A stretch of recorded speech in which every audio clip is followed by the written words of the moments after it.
तहरीक इंसाफ के 25 मुनहरिफ अरकान को डी सीट करने के बाद स्पीकर पंजाब असम्बली परवेज इलाही का बड़ा ऐलान सामने आ गया। उन्होंने कहा कि अगर मैं वज़ीर आला के लिए दोबारा मुंतखब होता हूँ और अगर इमरान खान मुझे कहेंगे कि असम्बलियाँ तहलील कर दो तो मैं 1 मिनट से ज़ायद नहीं लूँगा और असम्बलियाँ तहलील कर दूँगा।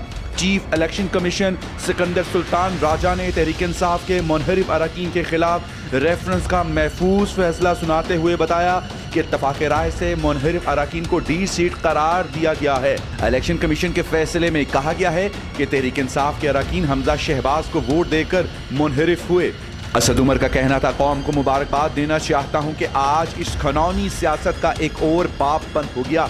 ये लोग पैसा लगाकर हुकूमत में आते हैं और मजीद पैसा कमाते हैं। सूबा पंजाब में बड़ी हलचल बौचाल मच गया। इलेक्शन कमीशन का बड़ा फैसला सामने आ गया है और इसके बाद सूरत हाल अब देखनी होगी कि वफाक में क्या होने जा रहा है, क्योंकि पाकिस्तान का आबादी के लिहाज से सबसे बड़ा और ताकतवर सूबा पंजाब में तहरीक इंसाफ के 25 मुनहरिफ अरकान को डी सीट करने के बाद हमजा शहबाज अक्सरियत खो बैठे हैं, जबकि खैबर पख्तूनख्वा में पहले ही पाकिस्तान तहरीक इंसाफ की हुकूमत है।